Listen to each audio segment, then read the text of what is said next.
Dear Esther, the morning after I was washed ashore, salt in my ears, sand in my mouth, and the waves always at my ankles, I felt as though everything had conspired to this one last shipwreck. I remembered nothing but water, stones in my belly and my shoes, threatening to drag me under to where only the most listless of creatures swim.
Donnelly reported the legend of the hermit, a holy man who sought solitude in its most pure form. Allegedly, he rode here from the mainland in a boat without a bottom, so all the creatures of the sea could rise at night to converse with him. How disappointed he must have been with their chatter. Perhaps now, when all that haunts the ocean is the rubbish dumped from the tankers, he'd find more peace. They say he threw his arms wide in a valley on the south side, and the cliff opened up to provide him shelter. They say he died of fever 116 years later. The shepherds left gifts for him at the mouth of the cave, but Donnelly records they never claimed to have seen him. I have visited the cave and I have left my gifts, but like them, I appear to be an unworthy subject of his solitude.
When you were born, your mother told me, a hush fell over the delivery room. A great red birthmark covered the left side of your face. No one knew what to say, so you cried to fill the vacuum. I always admired you for that you cried to fill whatever vacuum you found. I began to manufacture vacuums just to enable you to deploy your talent. The birthmark faded by the time you were 6 and had gone completely by the time we met, but your fascination with the empty and its cure remained.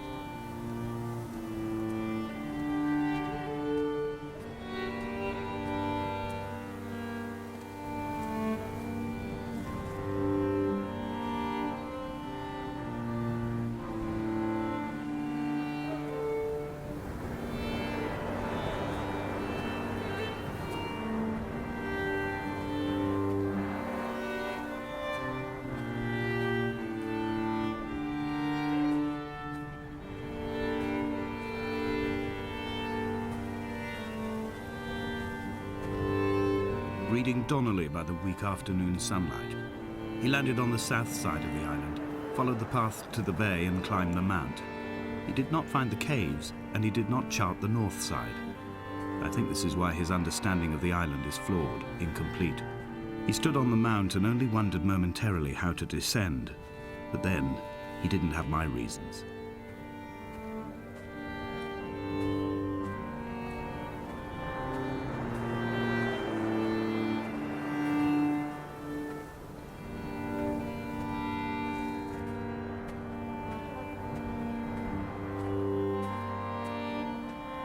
When someone had died or was dying, or was so ill they gave up what little hope they could sacrifice, they cut parallel lines into the cliff, exposing the white chalk beneath.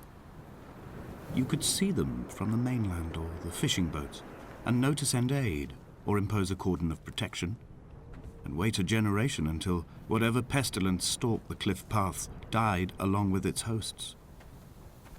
My lines are just for this: to keep any would-be rescuers at bay. The infection is not simply of the flesh.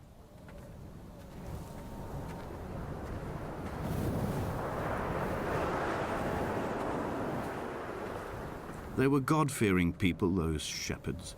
There was no love in the relationship. Donnelly tells me that they had one Bible that was passed around in strict rotation. It was stolen by a visiting monk in 1776, 2 years before the island was abandoned altogether. In the interim, I wonder, did they assign chapter and verse to the stones and grasses, marking the geography with a superimposed significance that they could actually walk the Bible and inhabit its contradictions?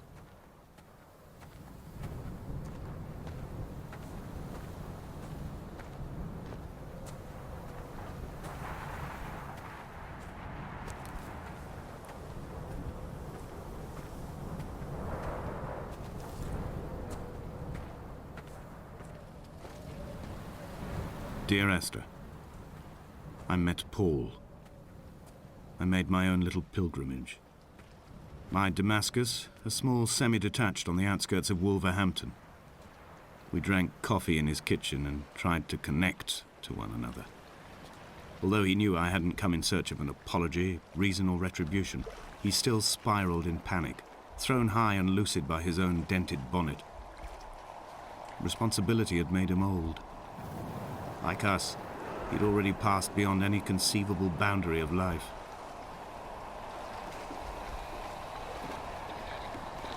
I find myself increasingly unable to find that point where the hermit ends and Paul and I begin. We are woven into a sodden blanket, stuffed into the bottom of a boat to stop the leak and hold back the ocean. My neck aches from staring up at the aerial. It mirrors the dull throb in my gut where I am sure I've begun to form another stone. In my dreams, it forms into a perfect representation of Lot's wife, head over her shoulder, staring along the motorway at the approaching traffic in a vacuum of fatalistic calm.